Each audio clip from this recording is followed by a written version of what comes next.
Don't chew on that, Max. Cooper loves that chew too. Oh, now he's into Cooper's food. Wow, he is loving it. What do you feed Cooper? Blue Buffalo Life Protection Formula. He never leaves a crumb. I love it because it's made with high-quality protein, nutrient-rich fruits and veggies, and wholesome whole grains. Looks like we're switching to Blue. Blue Buffalo foods are made with the superior ingredients your dog needs to thrive. Can your dog food say that? Visit feedbluefood.com to learn more. Does it ever feel like you're a marketing professional just speaking into the void? But with LinkedIn ads, you can know you're reaching the right decision makers, a network of 130 million of them, in fact. You can even target buyers by job title, industry, company, seniority, skills, and did I say job title? See how you can avoid the void and reach the right buyers with LinkedIn ads. Spend $250 on your first campaign and get a free $250 credit for the next one. Get started at linkedin.com/campaign. Terms and conditions apply. The Hilton sale is on. Now through September 29th, you can save up to 20% on stays this fall and beyond. Long weekends, last-minute getaways, holiday gatherings. There's a Hilton stay for all of them. More moments, more experiences, more destinations. Now 20% off for a limited time because it matters where you stay. Don't wait. Book by September 29th and save up to 20% at Hilton.com. Terms apply. Hilton for the stay.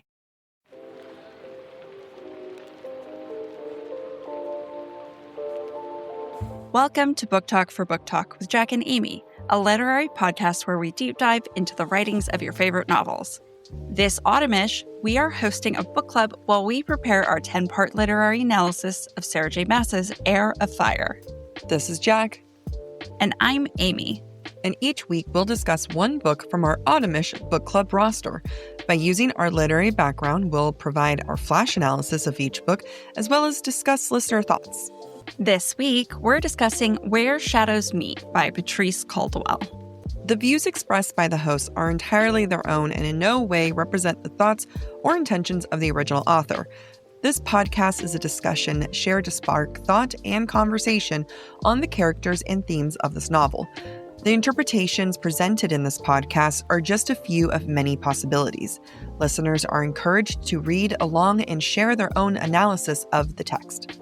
Though the hosts speak mostly within the constraints of this book, series spoilers may be discussed with or without warning. Explicit language, as well as themes of sex, violence, abuse, depression, self-harm, and death will recur throughout this podcast. Listener discretion is advised.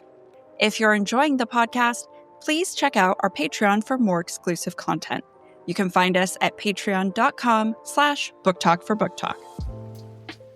All right.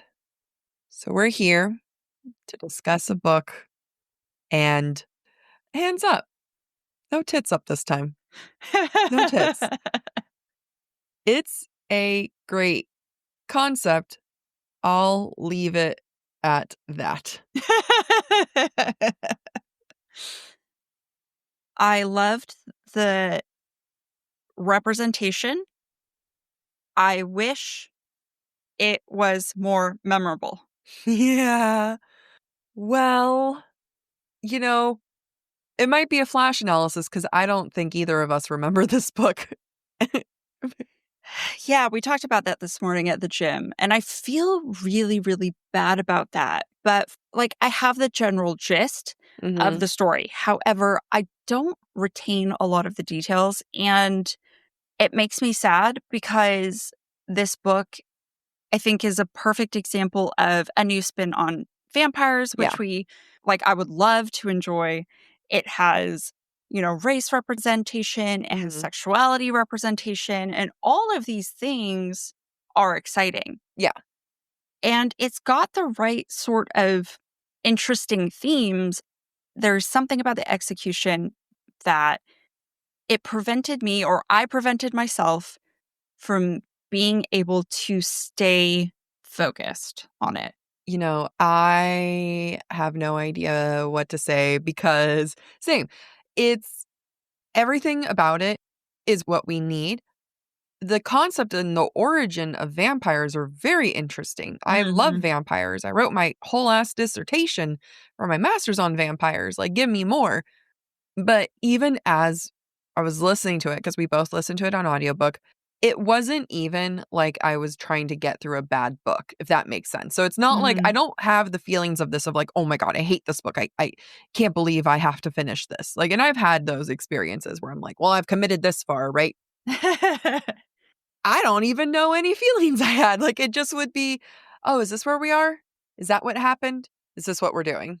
Yeah, I can definitely say I didn't hate the book because Yep. there are definitely books or stories that I've read where I'm like, oh my God, I cannot wait for this to be over. Yeah. Instead, with this book, I was always waiting for a hook. I was waiting to be gripped by the story or by the characters. Yep. And for some reason, even though there are emotions in the story, I never felt emotions. Yeah.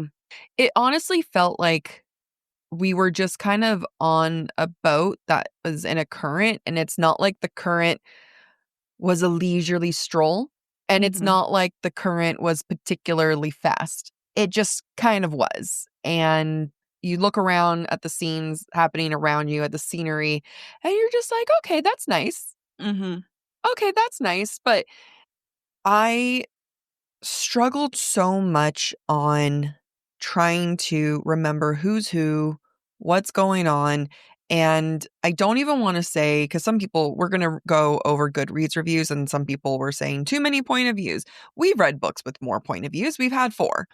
Yeah. Although someone made a good point that it kept switching tenses between different point of views. I didn't even catch that. I didn't catch it either. Maybe if we'd read it, I would have caught it. Maybe if we retained anything, we would have caught it. Also that. But like there were a lot of point of views. There was only 2 storylines happening. That's the other thing I can't figure out. It's not like we have 5 storylines and we're following all these characters. There's 2. Yep. And everything about both of them I am interested in. Yeah. So let's talk a little bit about those storylines.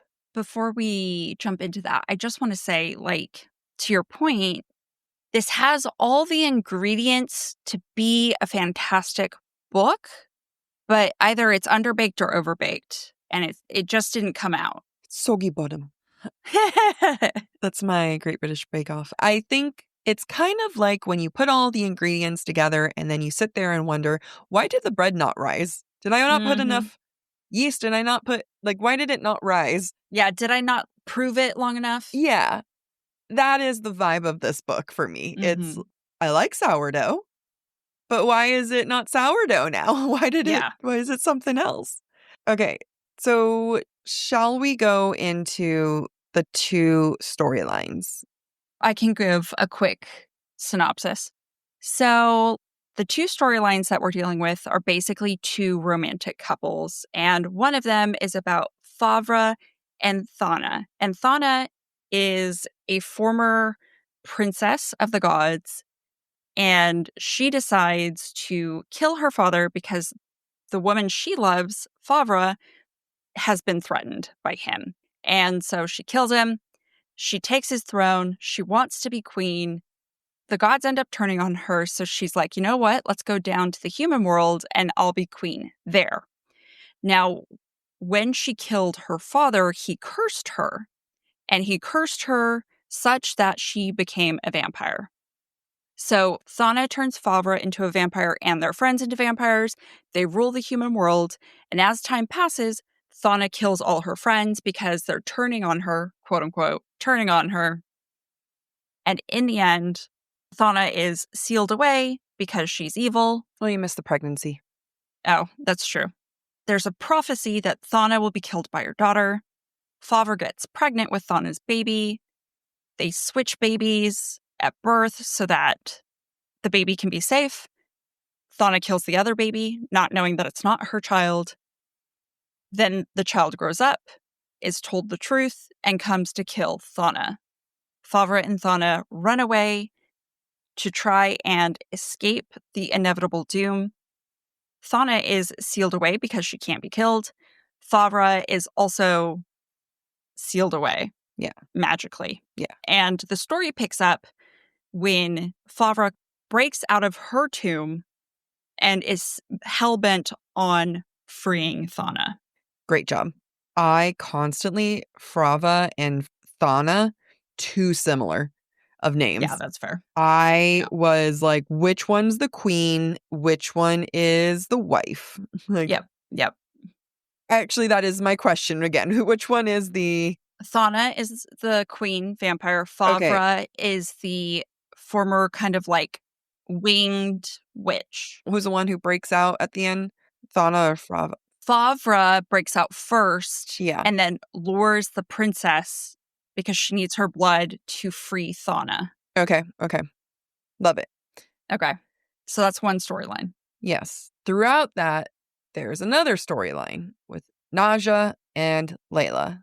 So Favre and Thana's storyline is like 2,000 years ago. Mm-hmm. Layla and Naja's storyline is present day. Naja is from a race of humans who are seers. Her sister sees a future where Naja has to save Layla, the vampire princess. Her sister sacrifices her life so that Naja can go do this instead of being killed by Reapers. Naja and Layla meet, and the Reapers follow Naja to the kingdom. They steal Layla's best friend, and so Layla's like, I gotta go free my best friend. She's been taken to the underworld, or they call it Necros. I want to add my little commentary before you continue. Yeah, go ahead. Layla's like, I'm going to go free my friend. And then her brother goes, hey, I'm a general. I think I should come with you. And she goes, no, you can't. Think of our mother. And they say, yep, that sounds good. No other solution is great. Mm-hmm. Not sending a guard with you is totally not an option. Right. They send these two non-warriors. Young women, too. They're young women. Yeah, they're like barely 18. Yeah. To go to the underworld to save Layla's friend. These two don't know each other. The only reason why Naja is with Layla is because her sister said, you will save the princess. Not that she wants to save the princess because the princess is a vampire and Naja is human. Yeah. Nevertheless. And, Mr. General couldn't come up with another solution of sending a guard. Malik, her brother, had no good solution. And Queen Karina, the vampire queen, obviously doesn't want Layla to go anywhere. But Queen Karina is dying. And so for some reason, it's enough for Layla to say, Mother, what if something happens to her? Anyway, they go on this adventure. They finally get... Oh, no, at one point they meet with rebels. Oh, they do meet with rebels. And she's like, Layla is just walking through the slums. And then she's sitting there thinking, my kingdom has poor people? What? Yeah. I had no idea. And then people are on the street saying, down with the princess. And then she meets rebels. And then we just kind of walk away from them. Yep, we do. And then we walk away. Naja gets bitten at some point. Mm-hmm. Layla saves her. They make it to the Sea of Sorrows that they have to cross to get to Necros. They have a fight. I don't understand. Because Naja didn't tell her something about a vision she had. Not entirely sure of what she didn't tell her. And I want to say I replayed that. So Naja had a dream that her dead sister told her that Layla will be the cause of the end of the world. Right. And she didn't tell Layla because she thought she was just hallucinating from venom. Yeah, that's fair. That's fair. And Layla gets really mad and says, fuck you, and takes the boat to cross the Sea of Sorrows. Yeah. And Naja doesn't do anything. No, Naja just stands there and watches her go and goes, wow, there goes my first relationship. I guess I spent all these months and days trying to save the princess just to give up on it. Yeah. But don't worry, they hooked up, so it's fine. Layla gets to Necros, goes through a bunch of things, realizes her mom lied about the prophecy that her mother was given that said her mother would die young. Instead, it was, your daughter's going to be the cause of the end of everything. Mm-hmm. She gets fooled into going into Thana's tomb. She gets bled out. She saves her friend. She saves her friend. She has to willingly bleed to revive Thana, and she does so because it's required to save her friend. Yeah. Then Layla shows up and saves the day. But did she? Because they walk away and then the queens are free. Yeah. And at one point, sorry, there was this one moment where it still haunts me. The random things that I remember. After Nausea wakes up after the poison and hallucination, she immediately gets up and says, "Dance with me." And there's no answer, rhyme or reason as to why we're dancing in the forest or history of, I wish we could have danced at the ball together. So there was that. Great summary. I'm sure there's more, but that's what I remember. No, I mean, you did it. I think where I'm catching here is that motivation is lacking everywhere. Mm-hmm. The motivation to save the princess is like, it's her sister's final wish. I think that's enough motivation to get to the princess, but is that enough motivation to say, I'm going to go on this journey and stick with you? Not really. No, not really. Wanting to go save her friend. Yes, that's motivation, but is that enough motivation to do it in a stupid way? Right. I need it to be more, send the guards with them. Oh, we have to slip out because of some other crisis or something, right? Mm-hmm. Everything about that story in particular was lacking stakes. The stakes weren't particularly high, which is funny because in theory, the stakes are really high that they need to save her friend. And at the same time, it's just kind of a casual stroll through the forest and through, even when they meet the rebels, it's like, wow, the rebels give them money. Yeah, the rebels are like, hey, just here's a bed and some food and go take a shower. It's fine. And have even some though money. We know you're the princess. Yeah, and we're trying to go against you. And your mom. Yeah. But let's give you a warm meal. And we're never going to come back to this ever again or have character growth surrounding this. Yeah, I mean, it's a duology, I think. I think it's supposed to be. So maybe they circle back around. I have no idea. To me, I'm learning from this book and other books I feel like we've covered is if you're going to have a circle back for book 2, you need to have 2 circles in book 1. Yeah. I'm deciding this now. I need it to be you know what? I'm going to do an example in many ways. Maybe this isn't a great example. I was going to do Reese with Akatar. We kind of have little moments that she keeps coming back to. Okay, here's one. The cereal. Mm-hmm. Feyre only meets the cereal once, but the words of the cereal haunts her throughout the rest of the book.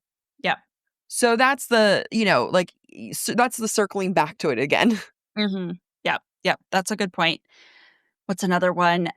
She only sees the cereal once in Mist and Fury, but it's necessary to be able to heal Reese, find out their mates, and all that jazz. And at that point, you've already done a fair amount establishing in book 1 and the fact that it drives her, ideas and her motivations throughout the rest. Yeah. Yeah, if you're going to circle back, and it could be a thought, it could be something, but if you're going to have a plot device, which progresses the plot or progresses the characters or something or other, and plot devices are fine. You're not going to get a book and not have a plot device. Right. But damn it, you got to do that plot device well. Yeah. And the rebels, I mean, I understand, they're basically like, we'll treat you nice so that, you treat us nice later. It just doesn't jive with the fundamental class divide aspect of this. Yeah. It really, we don't get anything beyond, hey, by the way, there's poor people. Yeah. It's not like Nausea comes from the slums, right? And she's trying to show her. It's just more of there are slums in this world. Shouldn't you be concerned, a princess? Yeah. Their storyline and even their love, I wanted to love their love so much. I wanted them to fall in love, and I was not rooting for there was no chemistry for me other than I think I'm horny for you now. Yeah. They kept staring at each other. So she did a lot of setup of ooh, she's cute, or ooh, she's, she's kind of half naked right now. So there was setup there, but if I'm not invested in the characters, I'm not invested in the romance. Yeah, which is unfortunate because I wanted to be. That's why I picked this book. I wanted representation. Yeah. Now, I want to point to the dynamic of a different couple that I actually was interested in. And that's Favre and Thana. Favre and Thana. Too close of names. Mistake number one. So I loved the idea of a relationship that kind of starts as a whirlwind romance in many ways, but what happens when the person who's like, I'm going to kill my father and we're going to be together forever. And then the other one's like, ooh, I don't know how I feel about that. Maybe we should have had a conversation. And then you're kind of trapped in that. And it was an abusive relationship. Oh, absolutely. Not physically, but very threatening of physical and emotional. And Thana, the one who was married into it, like she just could not get out. She was trapped. Favre. Yeah. Favre could not get out of that relationship. She was trapped. I think that I actually would have been okay if I had a whole book of them. I completely agree. Honestly, the first book could have just been them because there is something very fascinating that's happening where Favre is reliving the abuse and neglect of her mother through her relationship with Thana. And she's determined that it's different, even though it's not. Yeah. And she's made, in her mind, the ultimate sacrifice. She's given up her wings to make the sword that Thana used to kill her father. And that was her sign of love. And then she spends the next 2,000 years regretting it. Yeah. But trying to convince herself she doesn't regret it. I mean, even the symbolism and the imagery of the fact that Favre has to give up literal parts of herself to her magic. She has to give up toenails. Her mom only had like 3 toes left because of all the times that she had to do magic. Yeah. She's literally giving herself away bit by bit to this relationship to Thana. And she doesn't want to. Like, she doesn't want to do that, but she's so trapped in it. And that's the only option for her that she sees for herself. I don't mean this beautiful in the way of like, that's so nice, but like, it's beautiful in the sense that it's so tragic. Yeah. And their relationship, I wanted a lot more of that. Yeah, I agree. I wanted to understand more of Thana's motivations other than power. Yeah. Because there has to be something that Favre fell in love with initially. I mean, I find Thana to be interesting is that there was the threat that her dad could have had a son. Like, she just kind of was the only option. And there's this almost like a countdown over her head, right? Of when is there going to be someone else? And what's it like to have a father who's just waiting for a better option, right? And trying to prove herself. It's almost like she would have taken any reason to kill her father. Yeah. Does she even love Favre? Like, does she even love her? Or was it, this is a reason why I can get mad at him and why I can push it, and then she has the ability to help me get a tool? Right. Or was it obsession? And was it seeing Favre as an item of power and wanting to charm that person so that they willingly gave over their power? Power, she represents freedom, even if it's false freedom. You know, it's everything that Thana wants, right? It's power, it's freedom, it's being able to control someone else after she's been controlled her whole life. Favre is half God, half human or something like that. Like, she's not she's not full God. Right. She's not. Because I think her mother was also half God. Yeah. So it's just kind of like, here's a lesser being than her.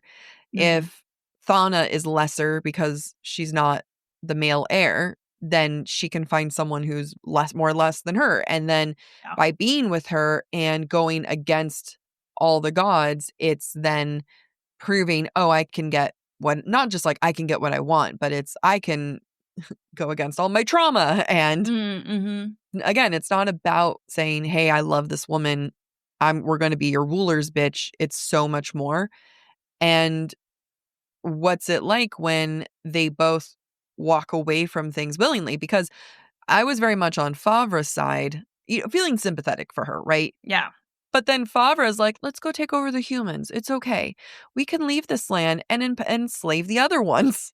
I don't know that that's what Favre said. I thought Favre was like, there's another place we can go. She said rule. Oh, okay. Well, yeah, that's messed up. Yeah. I mean, it shows that neither of them are perfect, right? They're perfectly imperfect for one another. This is the part of the story where the Fae magic pauses for capitalism.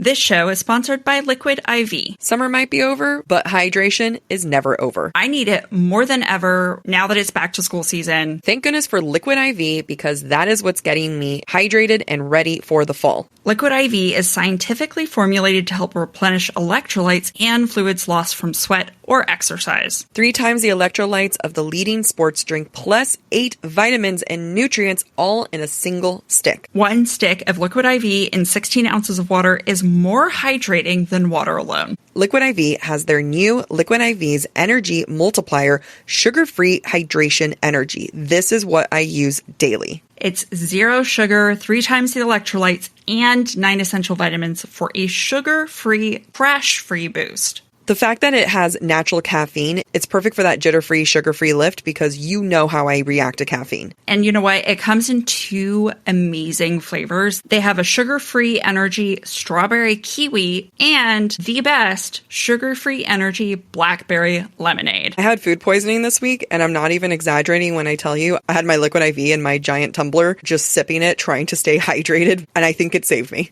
It's scientifically formulated to support physical energy, hydration, focus, mood, and social stamina, or in Jack's case, food poisoning stamina. Ditch the glitch with 0 sugar and 0 crash from Liquid IV. Tear, pour, live more. Go to liquidiv.com and get 20% off your first order with the code BookTalk at checkout. That's 20% off your first order with code BookTalk. BookTalk at liquidiv.com. As a kid, there was nothing more important than that next PlayStation game. My parents made us save for that stuff. If only you had Acorns Early. Yeah, because I had to carry cash, man. That's hard to keep. Acorns Early is the smart debit card and money app that grows kids' money skills as they grow up. If you're one of those parents who likes chore charts, you can start with in-app chores trackers and teach your kids the value of $1. By doing that, it lets your kids set their own saving goals and start building healthy money habits early. I really wish I had something like this when I was younger. I wish my parents made me do this now. Actually, yes. Kids can spend what they've earned with their very own customizable debit card, giving them that extra sense of independence. Plus, with Acorns Early's spending limits and real-time spending notifications, you are always going to stay in control, parents. Ready to teach your kids the smart way to earn, save, and spend? Get your first month on us when you head to acornsearly.com/booktalk or download the Acorns Early app. That's 1 month free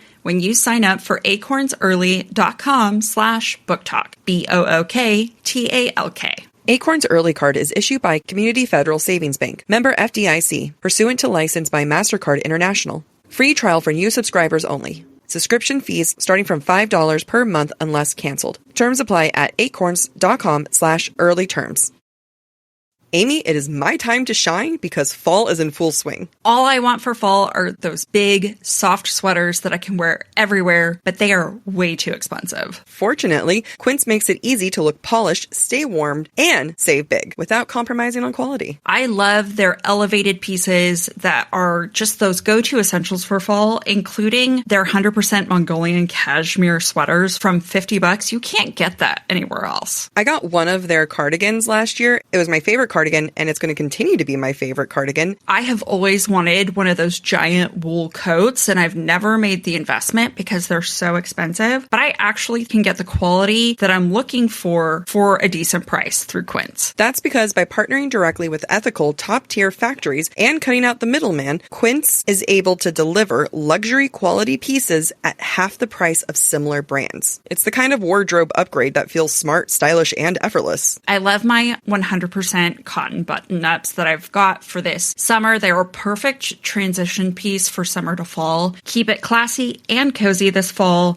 with long-lasting staples from Quince. Go to quince.com/booktalk for free shipping on your order and 365-day returns. That's QUINCE.com/booktalk. BOOKTALK to get free shipping and 365-day returns. Quince.com/booktalk. At Talus, we know cybersecurity can be tough and you can't protect everything, but with Talus, you can secure what matters most. With Talus industry-leading platforms, you can protect critical applications, data, and identities anywhere and at scale with the highest ROI. That's why the most trusted brands and largest banks, retailers, and healthcare companies in the world rely on Talus to protect what matters most: applications, data, and identities. That's Talus, T-H-A-L-E-S. Learn more at talusgroup.com/cyber. So I think when you have these two storylines, and I can understand what Patrice is trying to do, where you have the juxtaposition between this couple that's not abusive and they, really care for each other versus the other couple that is in some type of like super intense toxic relationship. And, I think that that's not covered enough of abusive relationships within same-sex couples. There's a lot of dismissal over domestic violence of it. Like, there's a lot of people, especially between two men, there's this idea of like there's no domestic violence between two men, and like it's not the case. And even with two women, right? Yeah. Unfortunately, it's harder for police and any other people outside to take those seriously. And I was like, yeah, show me this tense relationship that's clearly unwell. At the same time, show me this really cute young budding romance between the other two. Yeah. I think that's a dangerous line, because I could see how maybe there are people in the queer community who are like, well, I don't want to see abusive queer relationships because that vilifies us, and we're already vilified by so many other people for whatever reason, because of their religious belief or whatever. I like that there's balance. I think that is necessary, right? That you have a very unhealthy relationship balanced with, I don't know if it's healthy, but, a more naive sort of relationship. The other thing I want to say is that, it's very interesting, the absence of fathers everywhere. Yeah. And the tragedy of mothers in all of these women's lives. Yeah. And I feel like this goes back to my theory that I liked the exploration of the various mothers, right? One mother saves her daughter by, giving up her own life because of a hurricane.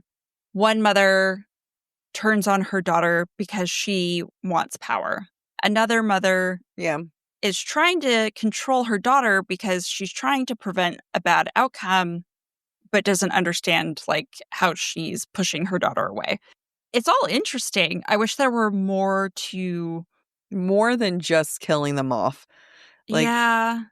I almost want to call it the Disney effect, because there was one point when Disney was coming up with more cartoons in the 90s. They had a moment of like, can we stop killing off the moms?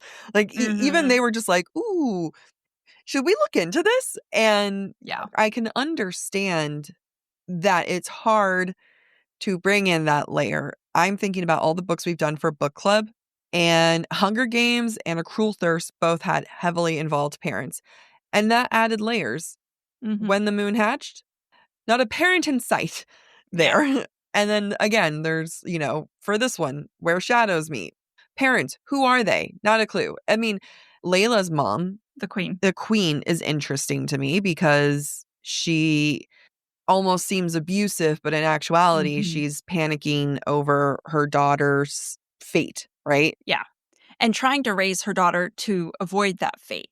Yeah. But withholds information and therefore comes across as abusive and controlling.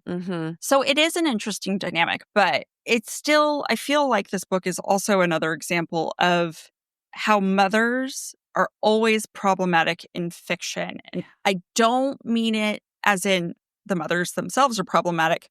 I mean, writing mother characters or about mothers is super duper difficult. And I actually just created a social post on this. Oh, for us to post. Yes. Tell me about it. Mothers in fiction can go, I think, 3 different ways. Pregnancy trope. Don't like it. Don't want it. That's just me. I love it. To be a good mom is either to be completely surface level, right? of just like, oh, I made cookies for you, and enforcing a stereotype of what we expect women to be as mothers, which is not healthy. Or they can be super involved in nagging, which doesn't work for plot. Like, you can't have your mom checking up on the characters all the time. Hold on, I had a great thought. I'm going to categorize that as pregnancy tropes are honestly just ways of showing a glamorized salvation of women. Mm-hmm. Think Bella in Twilight. She turns evil, quote unquote evil, a vampire. She's saved by being a mother. Yep. When you have pregnancy tropes, it's show salvation. Same thing with Farrah and Reese. Mm-hmm. She's gone through all this darkness. She is now born anew, salvation. She is she is clean again now that she's embraced motherhood. Yep. Motherhood, when you have these pregnancy tropes, is often done as like a salvation thing. And then the second one was the surface level, right? Right. And they're not even a good mom. They just exist.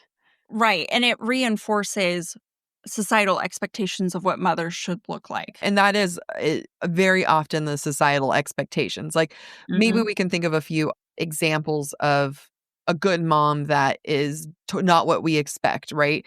I'm almost thinking Lorelai from Gilmore Girls, but even then, like she had some shitty mom moments and stuff. But and so and then the second classification is preserving motherhood and societal expectations. What was the third one? Dead mothers. Evil. A bad mother. And then the bad mother. Mother is evil. Think of Mother Archeron. The condemning of women. Yes. Mother Archeron is dead. So A, lazy. B, we view her as evil because she was neglectful of her daughters and prioritized her husband and wealth. You can't win. No. And honestly, once she died, they became poor. So, you know, she kept that shit together. I'm not saying that she did a good job, but... And then she's the cause of conflict and trauma among all the daughters. Yeah. Mothers in general don't get to really be anything, but I feel like if we were to think about it, I'm sure we can think of fathers that were the sacrifice, the one that was there for you. You know, there's an idolization with fatherhood and the men of fatherhood. And that happens in this book too. The father's dead. All Layla does is miss him. Yeah. And Nausea. Yeah. And that like fathers are memorialized and revered and get to be the better parent. Like, and that kind of goes down to things again, right? That the mother is normally the enforcer of rules and the dad's the fun one, right? Yeah. Dad, can I do this? I don't know. Ask your mom. That is the weakest. Yeah. I'd be pissed. Don't do that. Ask your mom bullshit. I'm not going to be the bad parent here. Well, and also, like, your mom's already said no, but the dad's like, nah, I think it's fine. Yeah. It's unwell. I don't like it. I am not a fan of that. And for a book that celebrates women in many ways, right? LGBTQ, also doesn't like women. It just continues and perpetuates these tropes that we have going on, particularly around moms. Yep. And that's sad. It's sad, especially since they made it a theme. Like, she made it a theme.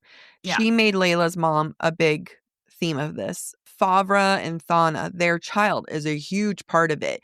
Having this thing of, like, your daughter will destroy the world or kill you. What's a mother to do? Like, right. Yeah. And, like, for a moment, Favra's, like, wants to protect the child. But the second the child comes to kill Thana, Favra's like, Thana, I got to save you. Let's, like, pick a side, man. Right. That was your out. That was... Yeah. Yeah. It's interesting because we get these moments where mothers are put in impossible situations to make impossible choices. What's someone supposed to do? Hey, here's a prophecy. Your kid's going to kill you. Great. I'm just going to raise them now. I'm just going to raise them to love me. Like, I hope that would be the case, but like, to not have that in your head is terrifying. And then hearing that your daughter's going to bring down the world and is this horrible prophecy. How is she supposed to raise her then? Right.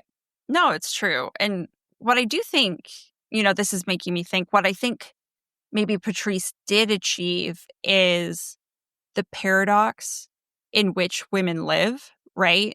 It's kind of a catch-22. I'm going to give you this information, and you still somehow have to be a good mom, but you're inherently going to make all the wrong choices. All the wrong choices. And it's impossible for mothers, for women in society to make a right choice.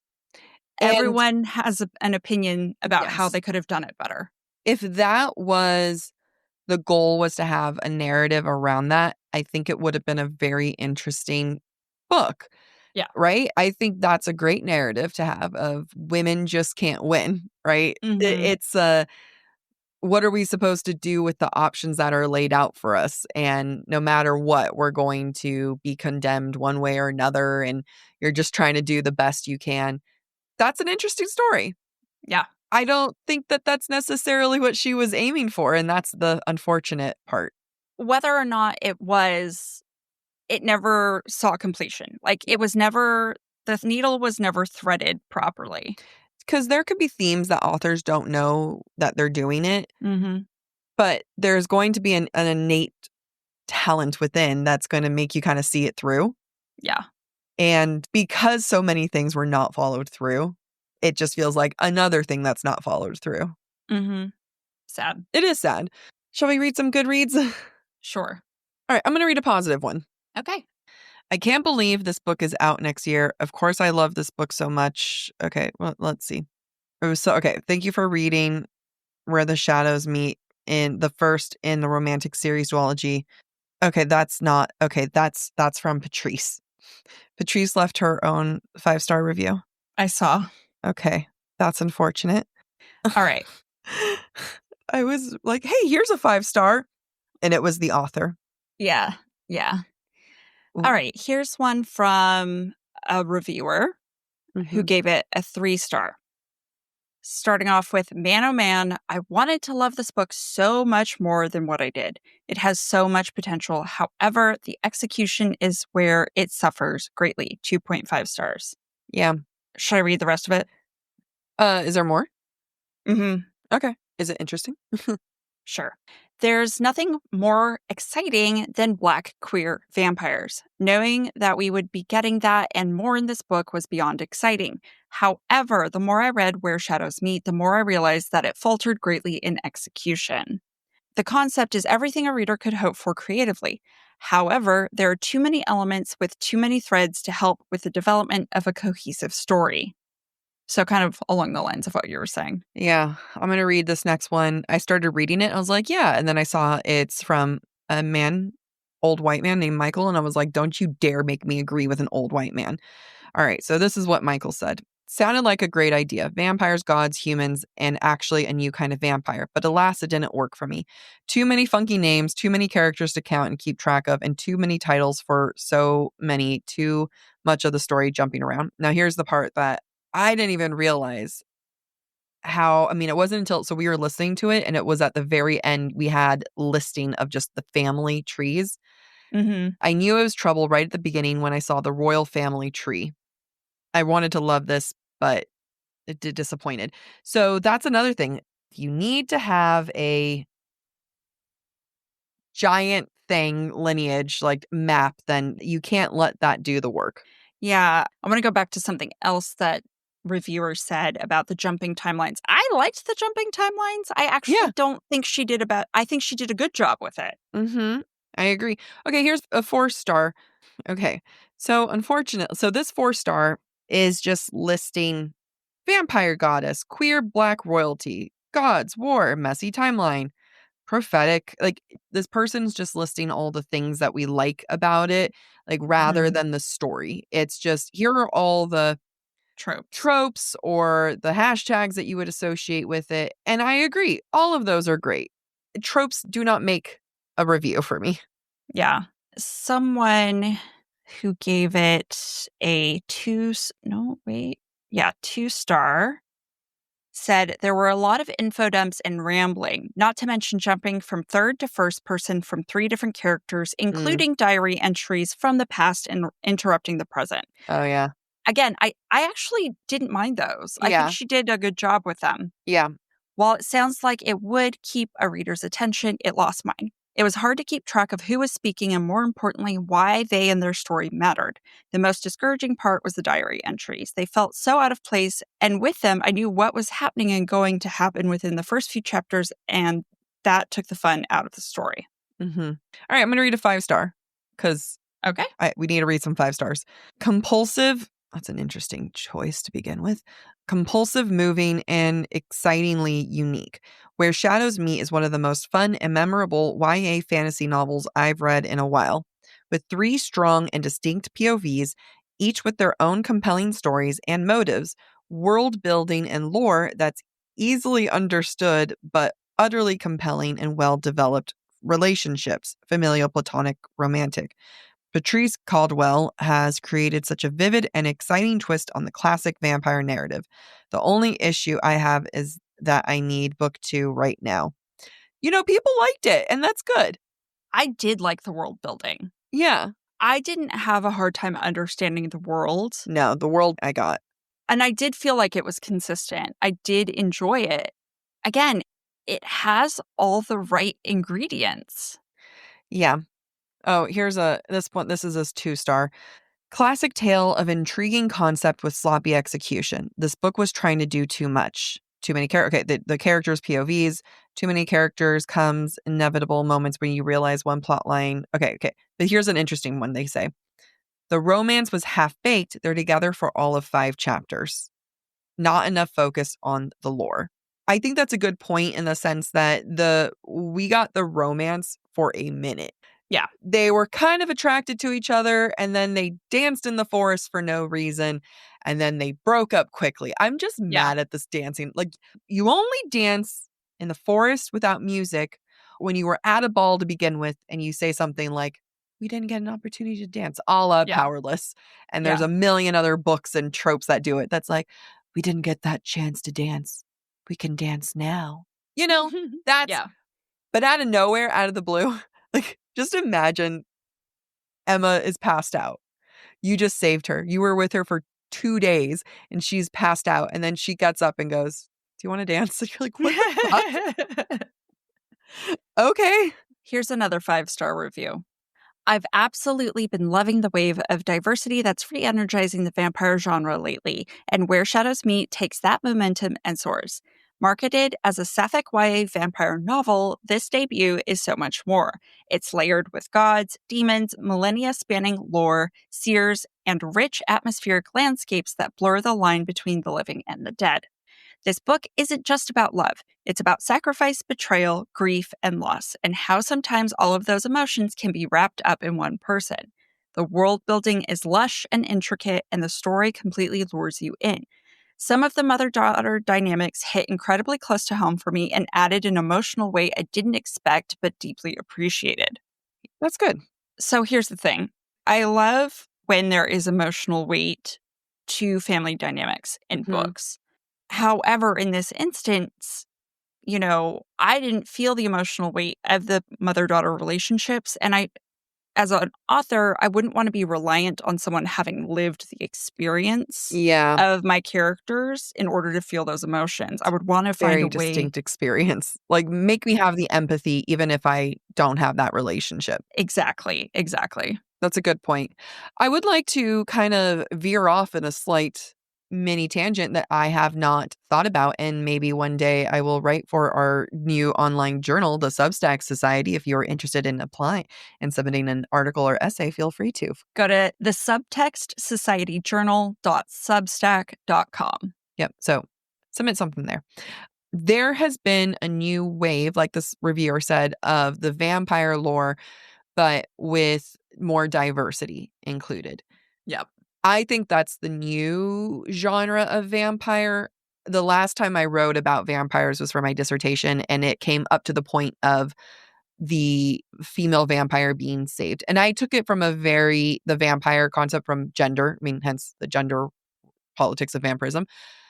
But I think that you can make a point of saying vampires are normally showing marginalized people within communities while you have the main bad vampires. So Dracula, the main bad vampire. Dracula's brides. They're so feral, they can't handle themselves. they're, insatiable, right? And then you have something like Underworld that came out in late 90s, early 2000s. You were getting a lot more second or third wave feminism was really getting its stride at that point.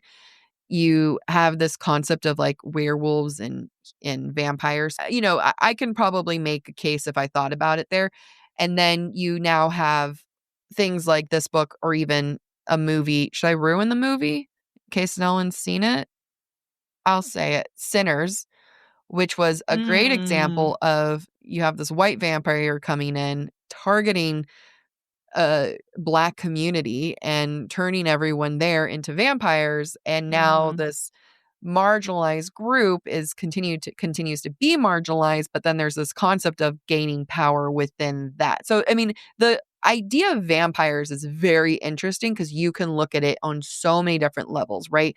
Are you gaining Are you gaining strength, or are you losing strength by continuing to be marginalized and having to live in fear and being even more of a minority than before? This continues to be a part of that, even though in this book, being a vampire has nothing to do with race or anything like that. Same way that Sinners wasn't, you're a vampire, therefore you are Black. Like that's not, it wasn't about that.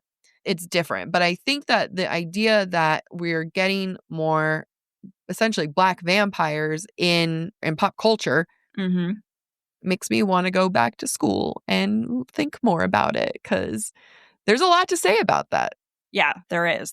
I was just thinking you should spruce up your dissertation and post it on the Substack. I'll do it in sections so we have multiple. Yeah.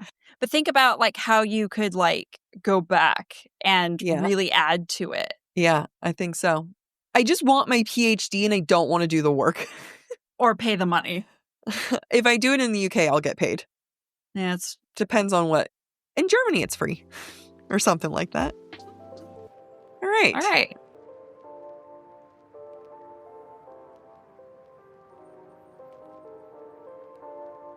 Thank you for listening to this week's episode of Book Talk for Book Talk with Jack and Amy. We encourage you to rate and subscribe to our show on your preferred podcast listening platform.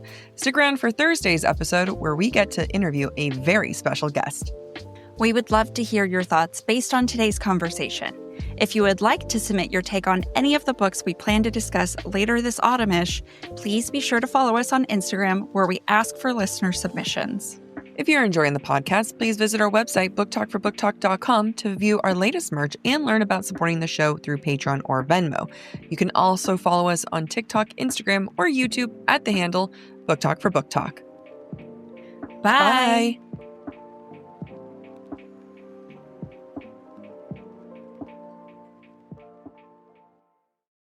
This show is sponsored by Liquid IV. Summer might be over, but hydration is never over. I need it more than ever now that it's back to school season. Thank goodness for Liquid IV, because that is what's getting me hydrated and ready for the fall. Liquid IV is scientifically formulated to help replenish electrolytes and fluids lost from sweat or exercise. 3 times the electrolytes of the leading sports drink, plus 8 vitamins and nutrients, all in a single stick. 1 stick of Liquid IV in 16 ounces of water is more hydrating than water alone. Liquid IV has their new Liquid IV's Energy Multiplier Sugar-Free Hydration Energy. This is what I use daily. It's 0 sugar, 3 times the electrolytes, and 9 essential vitamins for a sugar-free, crash-free boost. The fact that it has natural caffeine, it's perfect for that jitter-free, sugar-free lift, because you know how I react to caffeine. And you know what? It comes in 2 amazing flavors. They have a sugar-free energy strawberry kiwi and the best sugar-free energy blackberry lemonade. I had food poisoning this week, and I'm not even exaggerating when I tell you I had my Liquid IV in my giant tumbler, just sipping it, trying to stay hydrated, and I think it saved me.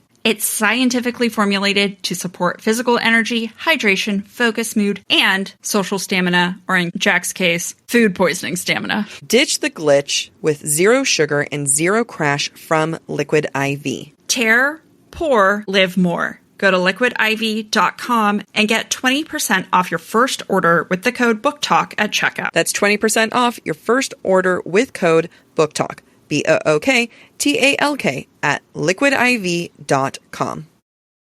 As a kid, there was nothing more important than that next PlayStation game. My parents made us save for that stuff. If only you had Acorns Early. Yeah, because I had to carry cash, man. That's hard to keep. Acorns Early is the smart debit card and money app that grows kids' money skills as they grow up. If you're one of those parents who likes chore charts, you can start with in-app chores trackers and teach your kids the value of $1. By doing that, it lets your kids set their own saving goals and start building healthy money habits early. I really wish I had something like this when I was younger. I wish my parents made me do this now. Actually, yes. Kids can spend what they've earned with their very own customizable debit card, giving them that extra sense of independence. Plus, with Acorns Early's spending limits and real-time spending notifications, you are always going to stay in control, parents. Ready to teach your kids the smart way to earn, save, and spend? Get your first month on us when you head to acornsearly.com/booktalk or download the Acorns Early app. That's 1 month free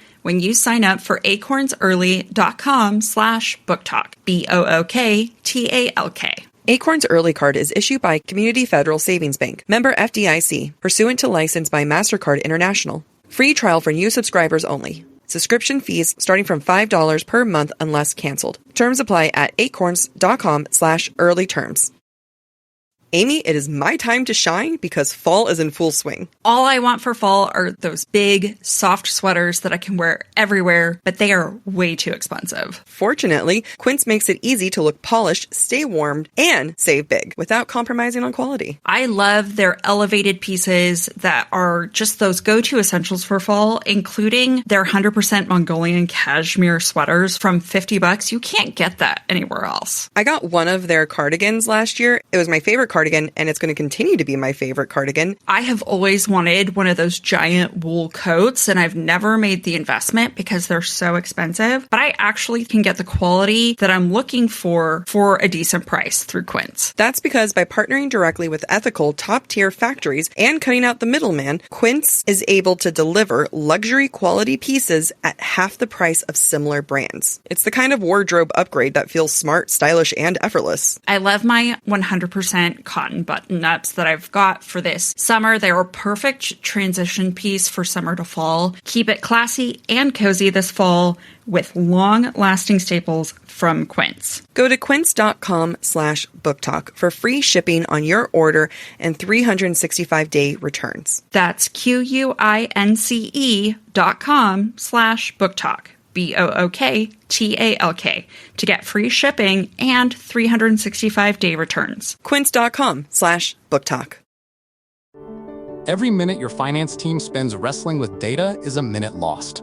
Insight Software's AI-powered insights instantly move you from complexity to clarity. Automated analysis, real-time reporting, strategic recommendations, all at your fingertips. Transform how your finance team works and watch your business grow. Stop wasting time. Start making smarter decisions. Learn more at insightsoftware.com/AI.